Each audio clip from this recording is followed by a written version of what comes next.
Número 1. Caso Paulette. El caso de Paulette Guevara Farah se convirtió en uno de los episodios más confusos, inquietantes y polémicos en la historia contemporánea mexicana, no solo por la muerte de una niña de 4 años, sino por la serie de contradicciones, omisiones, comportamientos extraños y decisiones institucionales que dejaron abierta una herida que nunca terminó de cerrar. Para entender la magnitud de lo que ocurrió en 2010, hay que retroceder a los días antes de la desaparición, al entorno en el que vivía la niña, a la dinámica de su familia y a la manera en que las autoridades actuaron desde los primeros minutos, pues cada detalle, por insignificante que parezca, se convirtió en una pieza más dentro de un rompecabezas lleno de sombras. Paulette vivía en un departamento de lujo en Interlomas, una zona acomodada del Estado de México. Sus padres, Lisette Farah y Mauricio Guevara, pertenecían a un entorno económico elevado. Ella, una mujer conocida en círculos sociales de la zona. Él, un hombre con conexiones empresariales y relaciones públicas importantes. Junto a ellos vivían 2 nanas, Erika Casimiro y Marta Casimiro, hermanas, encargadas del cuidado cotidiano de Paulette y de su hermana mayor. La niña tenía una discapacidad motriz y de lenguaje que requería supervisión constante, por lo que las nanas eran una presencia central en su rutina diaria. El 21 de marzo de 2010, la familia regresó de un viaje. Según la versión oficial inicial, Paulette fue llevada a su cama por su madre alrededor de las 9 de la noche. Lisette declaró que dejó a su hija acostada, arropada y dormida, y luego se dirigió a su propia habitación. Desde ese momento, comienzan los primeros vacíos. Nadie escuchó ruidos extraños, no hubo señales aparentes de actividad inusual durante esa noche y, de acuerdo con el testimonio presentado por la madre, nada llamó su atención hasta la mañana siguiente, cuando presuntamente se dio cuenta de que la niña no estaba en su habitación. En la mañana del 22 de marzo, de acuerdo con los relatos, las nanas entraron al cuarto para despertar a Paulette y encontraron la cama vacía. Las versiones de Lisette, Mauricio y las nanas nunca coincidieron plenamente sobre quién fue la primera en notar la ausencia, ni sobre qué se discutió en esos minutos iniciales. Aún así, se tomó la decisión de reportar la desaparición a la policía. Lo que siguió fue una búsqueda intensa, mediática y contradictoria que dejaría al país entero con una sensación de incredulidad. Desde los primeros instantes, las cámaras de televisión y los noticieros nacionales se involucraron en el caso, impulsados por el contexto social y económico de la familia. Lisette Farah apareció ante los medios desde el inicio, dando entrevistas que, en lugar de generar empatía, despertaron sospechas debido a su tono frío, sus comentarios fuera de lugar y su inusual comportamiento emocional. Mientras millones de mexicanos veían las conferencias, muchos expresaban que algo en su actitud parecía extraño. Sus sonrisas, su lenguaje corporal y la manera en que respondía a preguntas contrastaban con lo que se esperaría de una madre con una hija desaparecida. Durante 9 días se llevaron a cabo búsquedas exhaustivas, revisiones del departamento, inspecciones con perros entrenados, entrevistas a familiares, amigos y empleados. Cada revisión oficial indicaba que no había rastro de la niña dentro del hogar, especialmente en su habitación, que había sido inspeccionada repetidamente. Aquí surge uno de los elementos más inquietantes. El cuerpo de Paulette, según la versión oficial, estuvo todo ese tiempo en el cuarto, específicamente entre el colchón y la base de la cama, en un hueco extremadamente estrecho que supuestamente había sido revisado una y otra vez. Ni los peritos, ni los perros, ni los padres, ni las nanas notaron nada. La ausencia de olor, la falta de rastros visibles y la manera en que el cuerpo fue encontrado se convirtieron en el centro de la controversia. El 31 de marzo, 9 días después de su desaparición, el cuerpo fue hallado en la cama, envuelto parcialmente en las cobijas, en un espacio donde nadie imaginó que podría haber permanecido sin ser detectado. El hallazgo provocó un impacto inmediato en la opinión pública. La incredulidad creció hasta un nivel que ni las autoridades ni la explicación oficial lograron contener. ¿Cómo podía ser que una niña de 4 años, fallecida desde hacía días, hubiera pasado desapercibida en un departamento revisado minuciosamente? ¿Cómo era posible que los perros no la detectaran? ¿Por qué el olor de la descomposición no había alertado a nadie? ¿Por qué el propio cuarto, que había sido revisado frente a cámaras, no mostraba nada? La Procuraduría del Estado de México ofreció rápidamente una conclusión: muerte accidental por asfixia mecánica. Según esta versión, Paulette habría quedado atrapada accidentalmente entre el colchón y la estructura de la cama, incapaz de moverse o pedir ayuda debido a su discapacidad motriz. Sin embargo, múltiples especialistas advirtieron fallos en esta explicación. Algunas autopsias reportaron datos que indicaban que la muerte no era tan reciente como inicialmente se planteó. Otras cuestionaron la posición del cuerpo, las condiciones del colchón y las cobijas, e incluso el tejido corporal, que no correspondía con una muerte accidental de ese tipo. El procurador Alberto Vaz, quien presentó la hipótesis oficial, enfrentó críticas severas, no solo por la conclusión, sino por el manejo completo del caso. Su conferencia de prensa donde describió el accidente fue considerada por la opinión pública como apresurada, confusa y carente de fundamentos sólidos. Con el paso de los días, ante la presión acumulada, Vaz sería removido de su cargo, lo que muchos interpretaron como una señal directa de que la investigación había sido defectuosa desde el principio.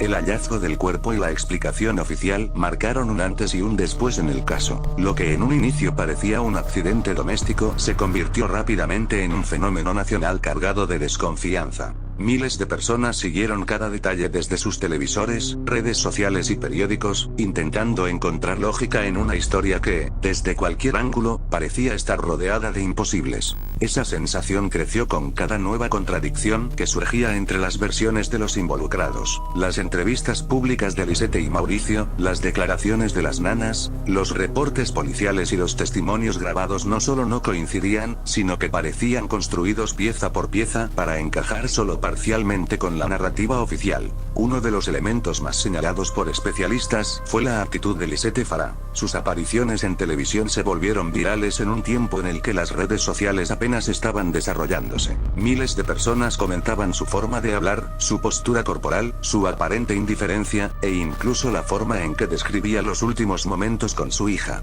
En varias entrevistas, su tono parecía más cercano a la molestia que a la angustia, y la manera en que justificaba su comportamiento generaba aún más anomalías interpretativas. Los psicólogos consultados por medios sugirieron que su conducta era atípica, sin afirmar necesariamente culpabilidad, pero sí destacando que no concordaba con el patrón emocional esperado. Tampoco ayudó que la propia Lisette hiciera comentarios contradictorios. En una entrevista, decía que Paulette era una niña tranquila. En otra, afirmaba que era inquieta. En una oportunidad aseguraba que la niña no podía moverse sola por su discapacidad. Luego declaraba que sí podía hacerlo en pequeñas formas. Estos cambios de versión alimentaron sospechas y teorías que circularon durante meses, cuestionando si los padres realmente sabían más de lo que admitían. Las nanas, Erika y Marta, tampoco ofrecieron claridad. Sus testimonios variaban entre una entrevista y otra, con detalles que cambiaban según el medio o el funcionario que las interrogaba. En una versión, afirmaban haber entrado al cuarto por la mañana y notado inmediatamente la ausencia de la niña. En otra, decían que pensaron que estaba escondida entre las cobijas. En otra más, decían que avisaron a Lisette tiempo después. Estas vacilaciones generaron la teoría de que había un pacto de silencio dentro de la casa, una especie de acuerdo implícito para proteger a alguien o algo. Otro punto clave del iceberg fueron las cámaras de seguridad del edificio. Aunque no se trataba de un complejo fortificado, sí contaba con sistemas de videovigilancia. Sin embargo, parte de las grabaciones nunca se hizo pública, y lo que sí se mostró fue calificado como insuficiente. Algunos vídeos tenían cortes. Otros, tiempos muertos. Esto llevó a sospechas sobre posibles manipulaciones o pérdidas convenientes de evidencia. Si bien nunca se pudo comprobar si hubo alteraciones deliberadas, la simple falta de claridad alimentó un sentimiento de opacidad que fortaleció las teorías más profundas. La actuación de la Procuraduría, por su parte, fue otro foco de críticas. El manejo de la escena del crimen, la tardanza en emitir conclusiones sólidas, la decisión de no permitir revisiones independientes y la forma en que se comunicaban los hallazgos parecían más una operación para contener el escándalo que una investigación rigurosa. El momento exacto en que Alberto Vaz afirmó que la niña había muerto por un accidente fue visto por la población como un intento de cerrar el caso más que como un análisis científico. La falta de detalles técnicos y la ausencia de una reconstrucción convincente de los hechos solo empeoraron su credibilidad. Otro aspecto que llamó la atención fue la relación entre Mauricio Guevara y varios empresarios influyentes. Aunque no se encontró ninguna evidencia directa que los involucrara en el caso, muchos ciudadanos comenzaron a preguntarse si existía algún interés externo en que el caso se resolviera rápidamente o se mantuviera dentro de ciertos límites narrativos. Estas preguntas jamás fueron respondidas plenamente, lo que dejó un espacio abierto para la especulación. Además, se habló de tensiones entre Lisette y Mauricio. Rumores sobre conflictos matrimoniales, diferencias sobre la crianza de las hijas y desacuerdos económicos comenzaron a circular. Algunos medios publicaron testimonios que sugerían que la relación entre ambos no era tan estable como se mostraba públicamente. Estos indicios llevaron a la teoría de que la desaparición de Paulette pudo haber ocurrido en un contexto familiar fracturado, donde un accidente o un descuido grave se convirtió en un acto que debía ser ocultado a toda costa para evitar una tragedia aún mayor, como la pérdida de la custodia o un escándalo mediático devastador. Otro elemento inquietante fue el estado del cuerpo. Expertos forenses señalaron inconsistencias entre la posición en la que supuestamente se encontró la niña y los patrones típicos de asfixia accidental. Algunos afirmaban que no era posible que el cuerpo hubiera permanecido 9 días en ese sitio sin ser detectado ni alterar significativamente su entorno. Otros mencionaron que la falta de signos evidentes de lucha, así como la ausencia de movimientos naturales del cuerpo en un accidente de esa naturaleza, planteaban dudas sobre si realmente la niña había muerto ahí. Sin pruebas suficientes, estas observaciones no podían derribar la versión oficial, pero sí la erosionaban. Incluso la propia cama se convirtió en un símbolo del desconcierto nacional. Miles de mexicanos intentaron recrear la escena usando camas similares, cobijas similares o estructuras parecidas. La mayoría llegaba a la misma conclusión. El accidente era físicamente posible, pero extremadamente improbable. Esa improbabilidad extrema es lo que consolidó el caso Paulette como un iceberg tan profundo. La explicación oficial no era técnicamente imposible, pero para millones tampoco era creíble. Por si fuera poco, la autopsia tampoco logró disipar las dudas. Si bien se afirmó que no había signos de violencia, también se admitió que no podía determinarse con precisión la hora exacta de la muerte.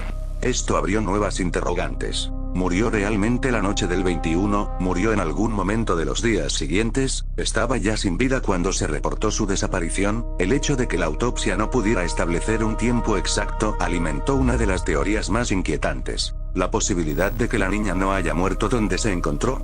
Una vez que el cuerpo fue encontrado, las tensiones dentro del entorno de la familia se hicieron más visibles.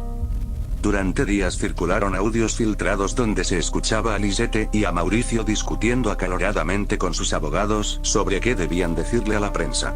En los audios, ambos parecían planear cuidadosamente elementos de sus declaraciones, como si estuvieran organizando una versión consensuada más que relatando hechos genuinos. Este material reforzó la percepción pública de que había algo profundamente irregular en la manera en que la familia manejó la desaparición, como si su preocupación principal no fuera la niña, sino la imagen pública y mediática. Poco después, se difundió otra grabación donde Lisette hacía comentarios que muchos consideraron insensibles. Hablaba del cansancio que le generaba la presión mediática, mencionaba que no podía ni ir al salón de belleza y mostraba una aparente frustración ante la incomodidad del caso. En lugar de suavizar las dudas, estos audios hicieron que millones interpretaran su actitud como frialdad extrema o incluso como apatía hacia Paulette.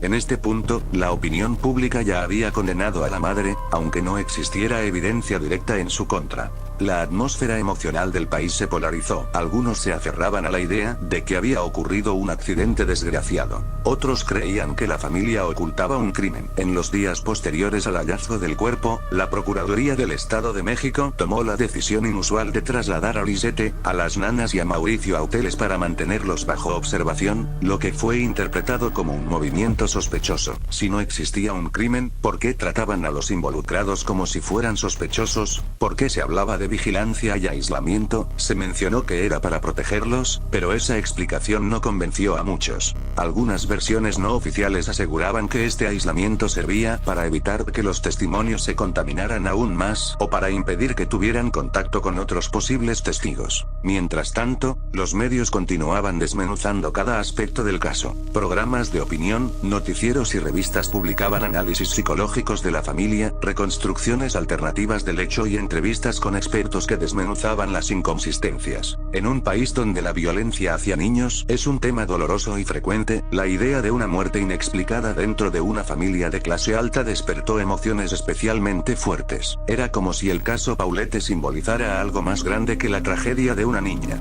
Representaba la percepción de que en México el poder, el dinero y las conexiones podían moldear la verdad. Uno de los momentos más significativos del caso fue cuando se reveló que el departamento había sido revisado por perros entrenados más de una vez. La pregunta que atormentó al público fue cómo era posible que los canes no detectaran un cuerpo en descomposición. Especialistas explicaron que, en condiciones normales, un cadáver produce olores detectables dentro de las primeras 48 horas, especialmente en espacios cerrados. Si la niña había fallecido la misma noche de su desaparición, como sugería la versión inicial, entonces el olor habría sido inevitable. La ausencia de este olor se convirtió en una anomalía que muchos consideraron una prueba tácita de que el cuerpo no estuvo en la habitación desde el principio. Sin embargo, sin evidencia física para sostenerlo, esta teoría quedó como una hipótesis inquietante más dentro de un caso ya saturado de misterios. Poco después de que el caso se volviera nacional, el ambiente político también comenzó a tener influencia. En 2010, el Estado de México estaba bajo la administración de Enrique Peña Nieto, una figura con aspiraciones políticas hacia la presidencia. Para algunos críticos, la presión mediática alrededor del caso Paulette podía convertirse en un factor que afectara la imagen del gobierno estatal. Esto llevó a que surgieran teorías sobre una supuesta urgencia institucional por cerrar el caso rápidamente, minimizar su impacto o evitar investigaciones más profundas que pudieran implicar responsabilidades más serias. Aunque nada de esto se probó, el simple hecho de que la política comenzara a ser parte de las discusiones públicas añadió otra capa oscura al iceberg. La reconstrucción de los hechos fue otro punto polémico. Hubo intentos de recrear la posición de la niña en la cama, y aunque los funcionarios insistieron en que era posible, la recreación no resultaba convincente para la mayoría. Algunos testigos presenciales aseguraron que el cuerpo parecía colocado de forma intencional, como si alguien lo hubiera puesto ahí para simular un accidente. Estos testigos no tenían la autoridad para emitir peritajes, pero sus observaciones quedaron registradas en entrevistas y reportes informales. El simple hecho de que existieran testimonios así alimentó la idea de que la versión oficial pretendía ocultar algo. Uno de los aspectos más frágiles de la teoría del accidente era la estructura de la cama. Quienes la revisaron señalaron que el espacio donde supuestamente se atoró la niña era extremadamente estrecho y que la acumulación de cobijas no era suficiente para ocultar el cuerpo de la vista al levantar el colchón. Además, el cuerpo no parecía tener las marcas de presión típicas que ocurren cuando alguien permanece tiempo sostenido en un hueco estrecho de ese tipo. Estos detalles hicieron que una parte de los especialistas considerara que la teoría de la asfixia por atrapamiento era técnicamente posible, pero biomecánicamente inusual. Mientras tanto, el comportamiento público de los padres siguió siendo objeto de análisis. Las entrevistas posteriores no lograron generar empatía. Mauricio parecía más calmo y mesurado, pero su serenidad fue interpretada por algunos como indiferencia. Lisette, por su parte, no lograba desligarse de la percepción negativa que el público ya tenía de ella. Sus expresiones, su postura corporal, sus frases desafortunadas y su actitud durante los interrogatorios reforzaban la imagen de alguien emocionalmente distante del sufrimiento de su hija. Si bien esto no era prueba de nada, sí inclinó a una parte de la población a creer que algo más profundo y perturbador estaba ocurriendo detrás de cámaras. A medida que pasaban los meses, el caso comenzó a fragmentarse en múltiples narrativas. Para algunos, se trató de un accidente desafortunado agravado por incompetencia policial. Para otros, un encubrimiento familiar. Para otros más, un caso manipulado políticamente. Lo único seguro era que no había consenso. El archivo se cerró, la versión oficial se mantuvo, pero la desconfianza se quedó arraigada en la memoria colectiva del país. Con el paso de los días, la presión mediática creció a un nivel pocas veces visto. El caso ya no era solamente la desaparición de una niña. Era un rompecabezas público donde cada pieza parecía pertenecer a un juego distinto. Las imágenes de Lisette Farad llorando ante las cámaras, muchas veces maquillada o cambiada de vestuario entre entrevistas, comenzaron a alimentar sospechas. Para algunos, su comportamiento era frío. Para otros, simplemente estaba sobreexpuesta mediáticamente, forzada a cumplir un papel que no sabía cómo manejar. Pero esa contradicción entre sus actitudes públicas y ciertas declaraciones inconsistentes sirvió para que la opinión pública la colocara en el centro de todas las teorías. Mientras tanto, Mauricio Guevara, el padre de Paulette, mantuvo un perfil que muchos calificaron como reservado, incluso distante. Sus intervenciones eran cortas, casi medidas, y generaban una impresión muy distinta a la de Lisette. Los medios comenzaron a especular sobre tensiones dentro del matrimonio, sobre posibles problemas económicos, sobre discusiones por la custodia de las niñas, e incluso sobre una supuesta vida paralela del padre. Ninguna teoría estaba confirmada, pero todas circulaban con fuerza. El círculo se hacía aún más extraño por la cercanía que la familia tenía con autoridades del Estado de México. Para muchos, esa relación explicaría ciertas irregularidades del caso. La rapidez con la que algunas declaraciones fueron descartadas, la manera en que las autoridades permitieron la entrada de medios al departamento mientras la niña seguía oficialmente desaparecida, o la falta de sellado adecuado en la escena. Cada una de estas acciones debilitaba aún más la credibilidad de la investigación inicial. Cuando se cumplió una semana de la desaparición, el caso ya era un fenómeno nacional. Multitudes analizaban el video del cuarto, las fotos de la cama, las entrevistas completas de los padres y hasta la manera en que las nanas pronunciaban ciertas frases. México entero se había convertido en investigador improvisado, tratando de entender cómo era posible que una menor con discapacidad motriz y dificultades para moverse hubiera salido sola de un departamento vigilado, sin que nadie escuchara nada. El caso nunca volvió a tener claridad total. Aunque se cerró de forma oficial como un accidente, la gente siguió creyendo que algo faltaba, que había piezas que no encajaban. Y con el paso de los años, el misterio no se debilitaría, se consolidaría. Vídeos, documentales independientes, recreaciones e investigaciones alternativas seguirían buscando respuestas sin encontrarlas. Hasta hoy, el caso Paulette permanece suspendido entre dos mundos. El de la versión oficial que intenta cerrar la historia y el de una narrativa pública que se resiste a aceptarla. Porque la habitación fue revisada muchas veces. Porque el comportamiento de los protagonistas no convenció a todos. Porque los tiempos no cuadraban. Porque las cámaras, los audios y las declaraciones parecían contradecirse entre sí. Y, sobre todo, porque algunos detalles continúan sin explicación. Al final, el caso se volvió un iceberg cultural. Lo que se sabe es apenas la punta.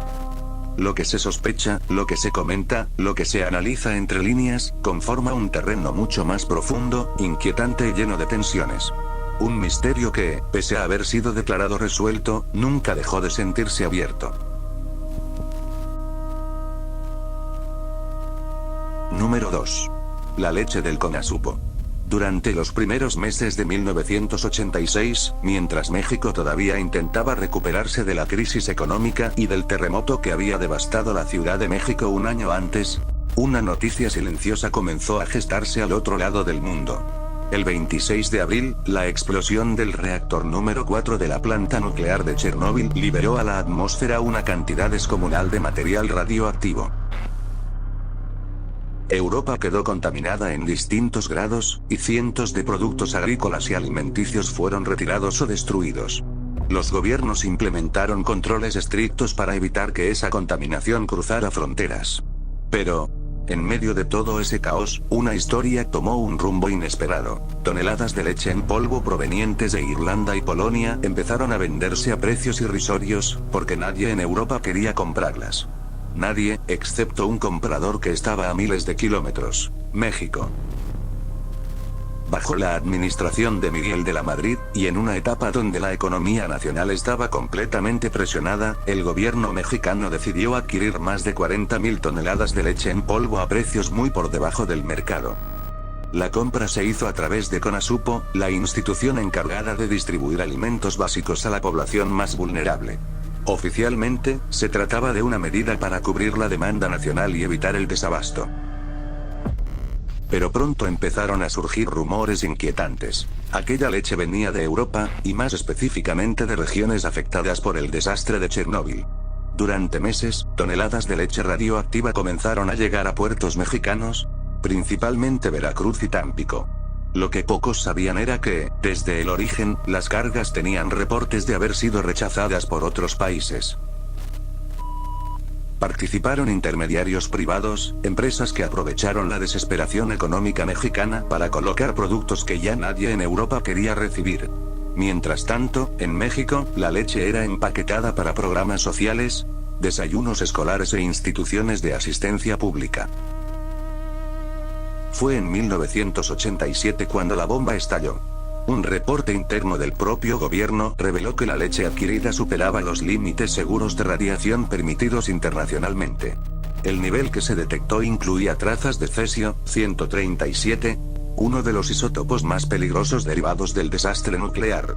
Aunque los niveles no eran letales de inmediato, su acumulación prolongada podía generar problemas de salud severos, especialmente en niños: cáncer de tiroides, daño celular, afectaciones al sistema inmune. Aún así, la distribución no se detuvo de inmediato. Investigadores, periodistas y funcionarios disidentes empezaron a filtrar información que indicaba que la leche ya llevaba meses siendo repartida en zonas marginadas del país. Y aquí surgió la parte más oscura. Se acusó a las autoridades de minimizar el riesgo para evitar un escándalo internacional y un golpe económico que hubiera sido devastador. La prensa independiente, particularmente algunos reporteros de Proceso y La Jornada, comenzó a documentar lo que parecía una cadena de negligencias que atravesaba a varias dependencias. En una serie de investigaciones, se reveló que parte de la leche había sido vendida como producto fresco, mezclada con leche nacional, y otra parte había sido utilizada para fabricar dulces, panes y derivados lácteos. Lo que para muchos fue un descubrimiento escalofriante era que nadie podía asegurar con precisión cuánta de esa leche contaminada había llegado a la mesa de millones de mexicanos. Los escándalos crecieron cuando aparecieron documentos que mostraban que las pruebas realizadas por laboratorios mexicanos sí detectaron radioactividad, pero los reportes fueron clasificados, modificados o archivados. Además, algunos funcionarios responsables de inspeccionar los cargamentos fueron removidos o reasignados. De pronto, el caso empezó a tener tintes de encubrimiento. A finales de 1987, la Secretaría de Salud finalmente reconoció públicamente la existencia de cargas con niveles anómalos de radiación, pero el comunicado oficial intentaba minimizar el riesgo, asegurando que la leche no era peligrosa y que los niveles estaban dentro de lo permisible. Sin embargo, la población no lo creyó del todo. Y con razón. Para ese entonces, diversas instituciones científicas ya habían alertado sobre las inconsistencias en los datos. Uno de los eventos más polémicos ocurrió en un almacén de la aduana de Veracruz, donde se encontraron bodegas repletas de costales de leche con etiquetas extranjeras y olor rancio.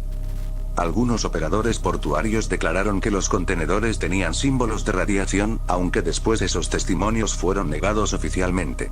Años más tarde, vídeos y fotografías filtradas reforzarían el rumor de que sí había material marcado como potencialmente contaminado.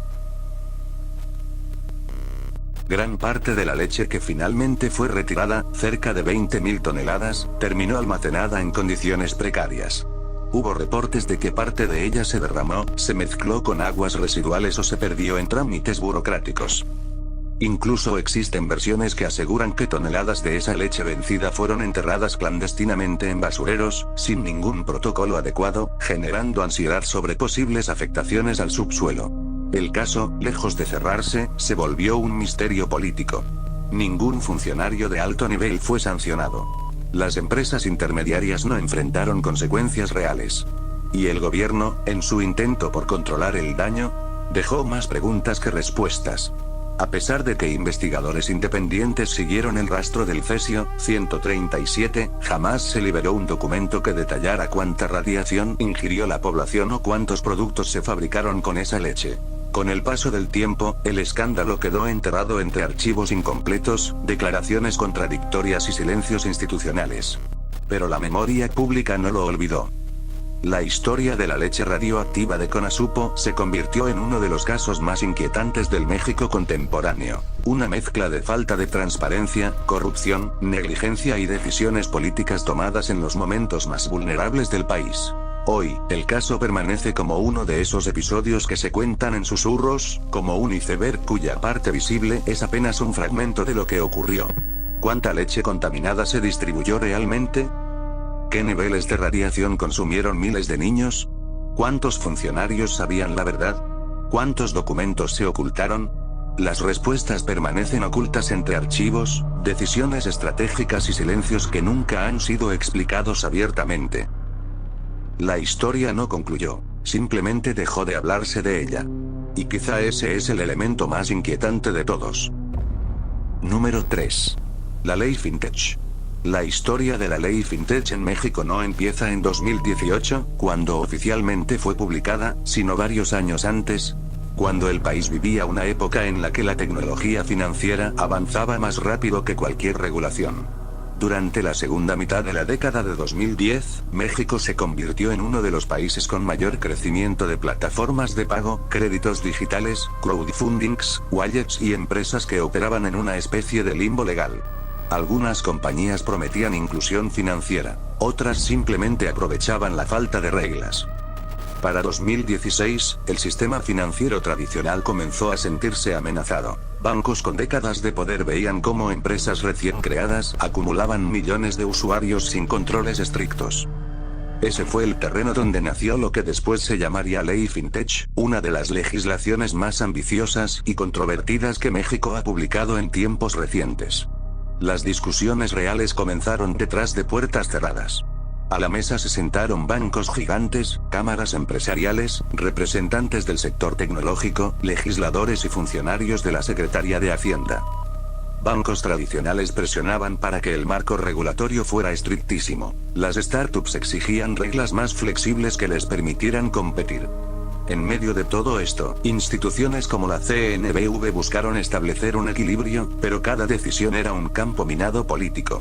En aquel momento había más de 300 plataformas operando sin regulación, ofreciendo desde remesas baratas hasta créditos express, inversiones en criptomonedas o financiamiento colectivo para proyectos inmobiliarios.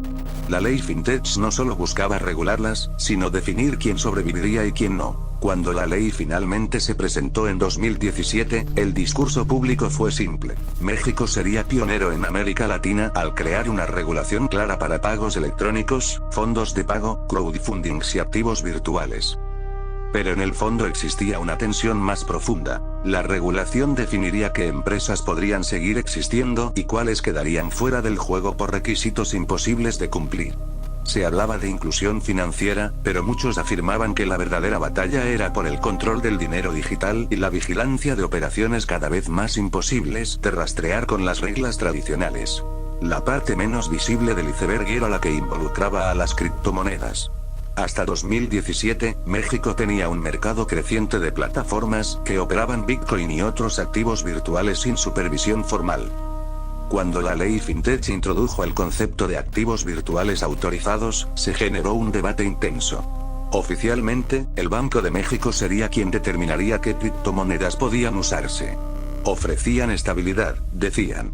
Pero para las empresas cripto, significaba que Banxico podía legalmente permitir o desaparecer un ecosistema completo con una sola resolución interna.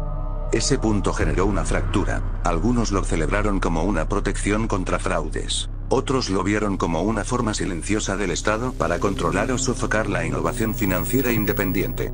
La entrada en vigor de la ley en 2018 generó un terremoto. Plataformas de crowdfunding enfrentaron requisitos de capitalización que para muchas eran imposibles de cubrir.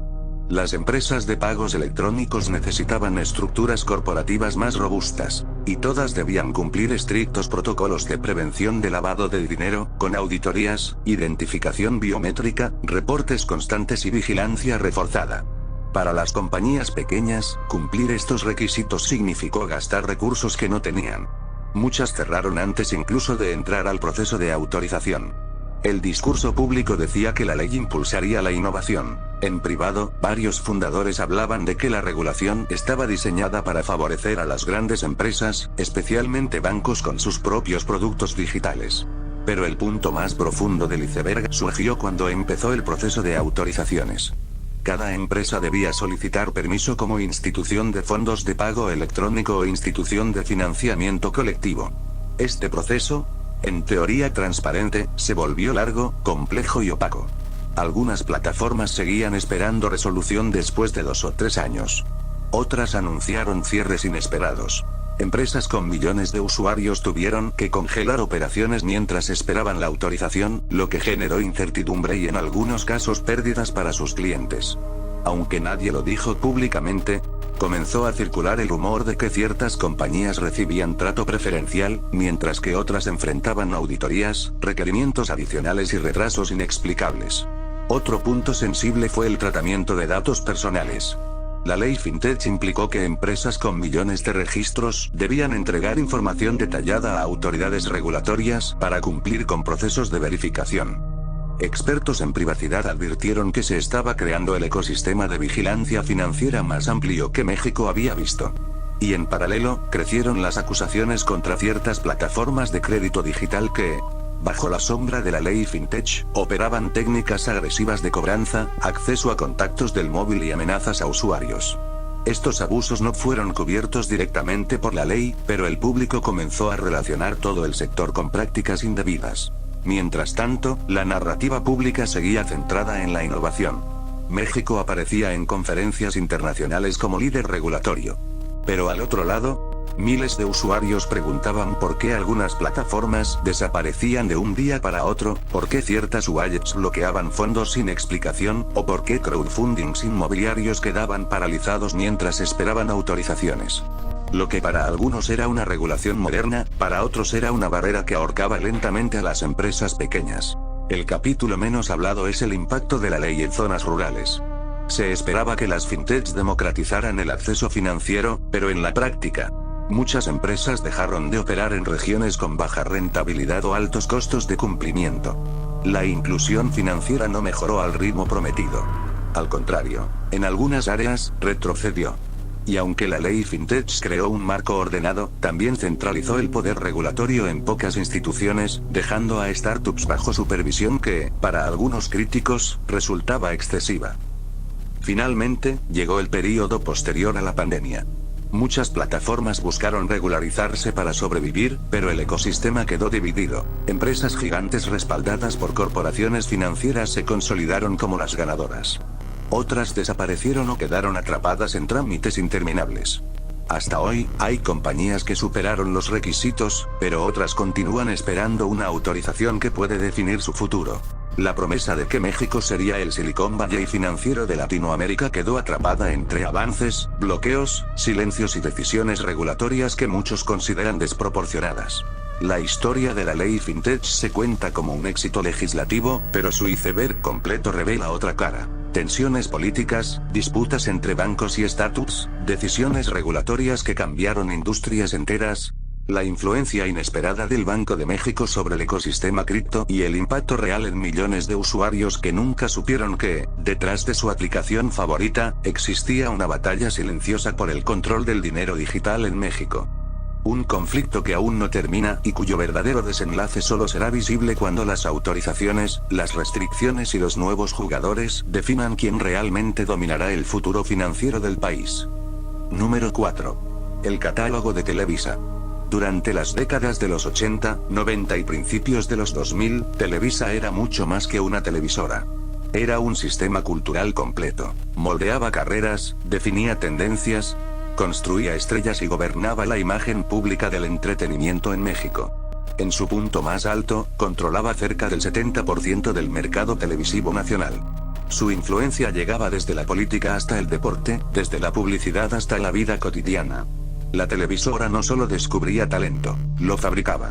Dentro de esa estructura gigantesca nació uno de los rumores más extensos, ambiguos y oscuros del entretenimiento mexicano: el supuesto catálogo de Televisa, un documento del que nadie ha presentado pruebas concretas, pero que se convirtió en un mito persistente que ha sobrevivido por décadas. El origen de esta historia no está claro, pero sus raíces se ubican en la forma en la que la industria de la televisión funcionaba en esos años. Las figuras públicas, especialmente actrices, modelos, edecanes y nuevas promesas jóvenes, estaban sujetas a un sistema de contratos rígidos, cláusulas de exclusividad, compromisos públicos y privados, cursos de imagen y relaciones institucionales con marcas, políticos y empresarios.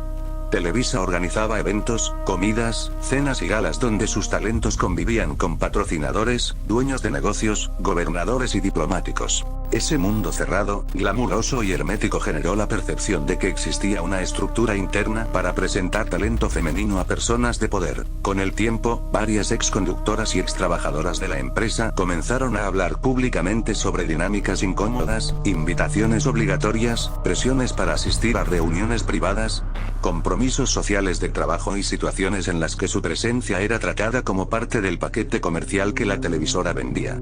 Ninguna de estas declaraciones confirmó la existencia de un catálogo formal, pero sí abonaron a la percepción de que había una maquinaria que administraba la imagen y disponibilidad social de su talento. Uno de los factores que cimentó la teoría fue el sistema de exclusividad, un mecanismo mediante el cual Televisa pagaba a artistas, incluso cuando no aparecían en pantalla.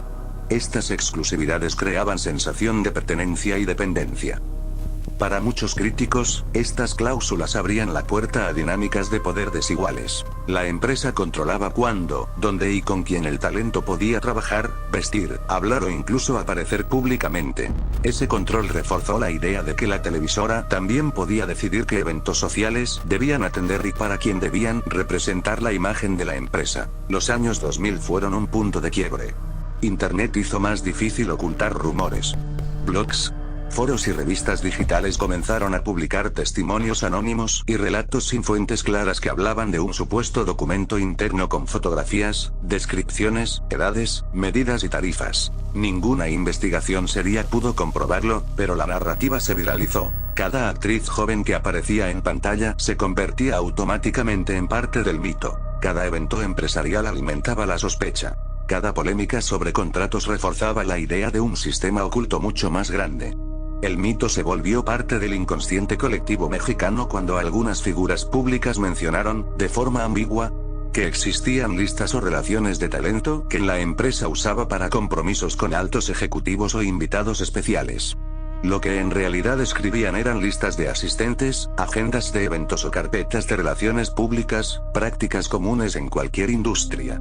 Pero la interpretación pública fue inmediata. Catálogo. El caso tomó fuerza cuando la periodista Anabel Hernández publicó investigaciones sobre redes de abuso dentro del mundo del espectáculo, no específicas de Televisa, sino del sistema mediático completo, donde hablaba de presiones, manipulación y relaciones de poder. Su trabajo no confirmaba catálogo alguno, pero sí revelaba un ecosistema donde el talento joven dependía de productores, ejecutivos y empresarios que tenían control sobre su futuro profesional. Con eso, el mito del catálogo se alimentó de manera indirecta. Otro elemento clave fue la transición política. Durante décadas, Televisa mantuvo relaciones estrechas con figuras del poder político. Sus talentos aparecían en campañas, eventos gubernamentales, programas especiales y cenas oficiales. La mezcla entre política, espectáculo, publicidad y celebridad creó un terreno fértil para que surgieran teorías mucho más oscuras. Supuestos acuerdos, compromisos sociales disfrazados de trabajo, presiones para asistir a reuniones privadas, o relaciones que cruzaban los límites profesionales. Aunque nada de eso ha sido formalmente probado, el contexto histórico y el hermetismo de la empresa permitieron que estas historias crecieran sin límites. Las redes sociales amplificaron todo. Cada escándalo de un productor, cada conflicto laboral, cada disputa por un contrato, cada pelea pública entre actrices, cada declaración ambigua se convertía en un nuevo bloque del iceberg. La narrativa era tan dominante que incluso artistas que nunca habían trabajado dentro de la empresa terminaban siendo asociadas al supuesto catálogo solo por aparecer en pantalla o relacionarse con un programa de entretenimiento. Lo más relevante es que el catálogo nunca apareció. No hubo filtraciones, fotos, documentos internos, investigaciones judiciales ni confesiones directas que lo confirmaran. Lo que sí existe, y es lo que sostiene el mito, son las dinámicas reales del sistema mediático. Control absoluto de imagen, contratos estrictos, dependencia económica, invitaciones obligatorias, relaciones con poder político y económico, y un ambiente altamente competitivo donde ascender requería agradar a productores, ejecutivos y patrocinadores. Ese entorno corporativo, mezclado con rumores, testimonios ambiguos y el glamour de la época, creó el caldo perfecto para lo que hoy se considera uno de los icebergs más grandes del entretenimiento mexicano. Una historia sin pruebas materiales, pero con suficientes elementos reales para que nunca haya sido descartada del todo. Hoy, el catálogo de Televisa sigue siendo un mito moderno. Algunos creen firmemente que existió. Otros lo ven como una metáfora del sistema de poder mediático. Y hay quienes lo consideran una construcción colectiva, cantera de Ciudad Universitaria no empieza en el fútbol, sino en el mito. Mucho antes de ser el centro de alto rendimiento de los Pumas, esas hectáreas de roca volcánica formaban parte del pedregal que dejó la erupción del Shidle hace miles de años. Durante décadas fueron laderas solitarias, usadas por investigadores de la UNAM, estudiantes de biología y arqueólogos que estudiaban formaciones geológicas y restos prehispánicos. Por eso, cuando en los años 80 comenzó el proyecto para convertir ese territorio en el corazón de las fuerzas básicas de Pumas, hubo voces dentro de la propia universidad que aseguraron que la zona no debería tocarse. Era patrimonio natural, laboratorio vivo de científicos y refugio de especies endémicas. Pero las decisiones ya estaban tomadas. El fútbol universitario necesitaba expandirse, profesionalizarse y competir con los gigantes comerciales. Para lograrlo, la UNAM autorizó transformar la roca volcánica en instalaciones deportivas sin imaginar que, con el tiempo, la cantera se convertiría en un territorio donde se mezclarían mito, presión, explotación, talento, poder y escándalos silenciosos.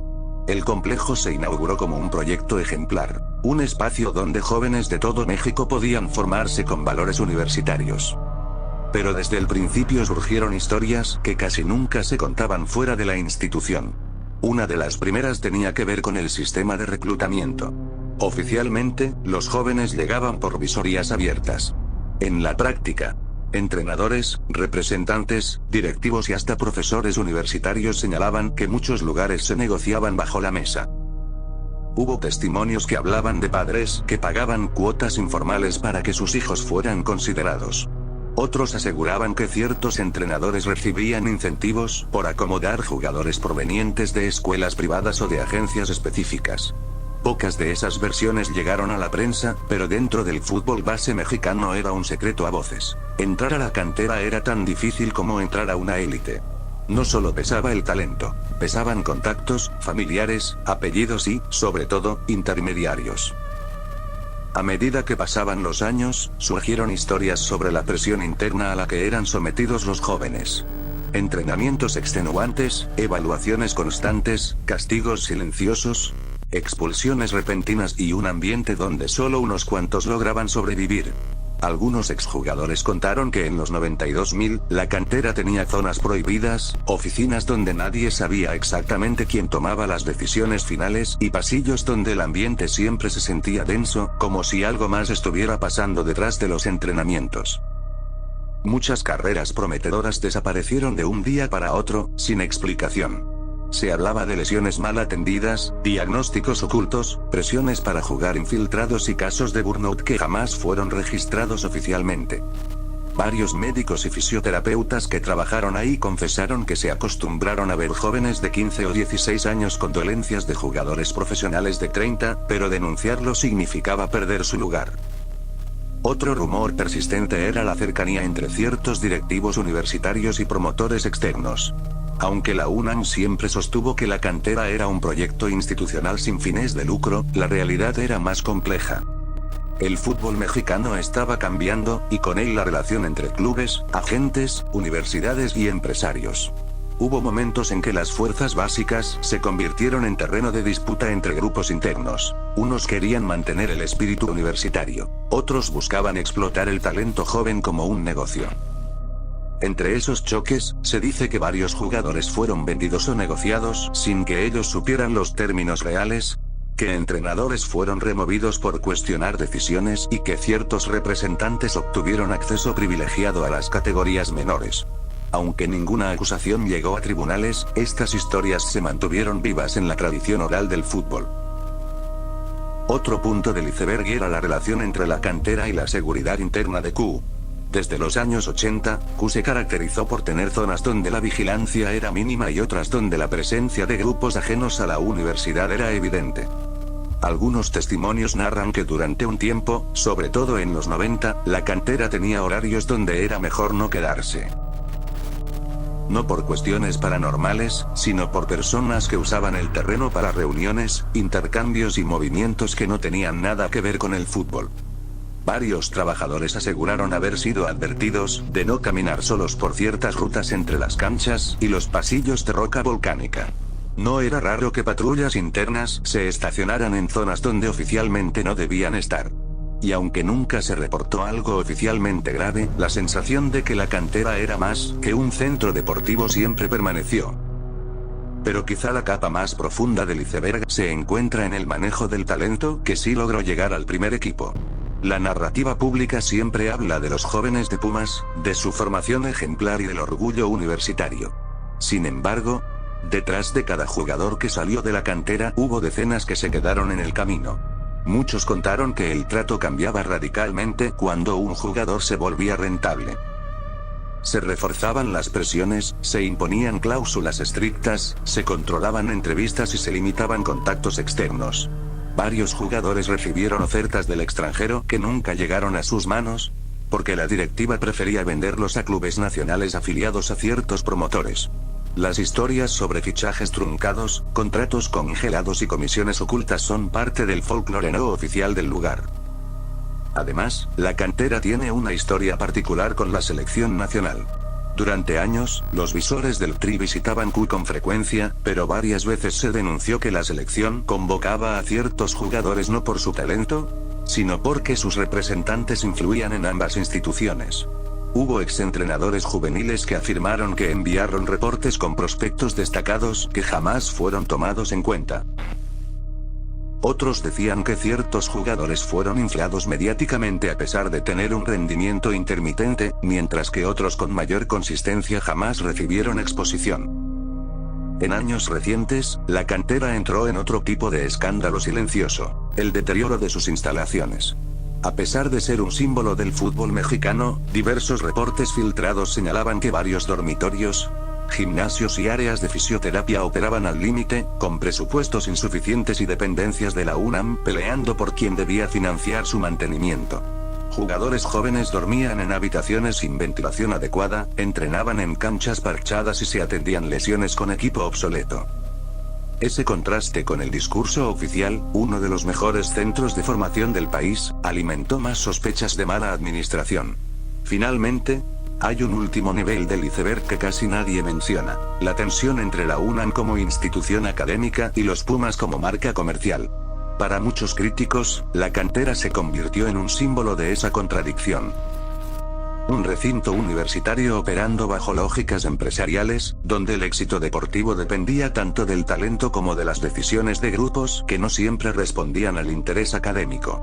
En más de una ocasión, sectores de la comunidad universitaria exigieron que la UNAM se desvinculara del fútbol profesional, argumentando que la cantera absorbía recursos, generaba conflictos internos y abría puertas a prácticas poco transparentes. Pero el peso emocional y simbólico de los Pumas impidió que ese debate progresara. Así, la cantera de Q sigue siendo un territorio cargado de historia, talento, presión, silencios y decisiones que rara vez aparecen en las versiones oficiales. Para el público general, es solo el lugar donde nacen jugadores. Para quienes han pasado por sus pasillos de roca volcánica, es un espacio donde se mezclan sueños rotos, negociaciones ocultas, luchas internas de poder, oportunidades que nunca llegaron y un legado deportivo que, a pesar de todo, sigue alimentando la leyenda. La cantera no es solo un centro de formación, es un ecosistema complejo donde la realidad y el rumor conviven desde hace décadas, y donde cada historia visible es apenas una sombra de lo que realmente ocurre detrás de sus muros.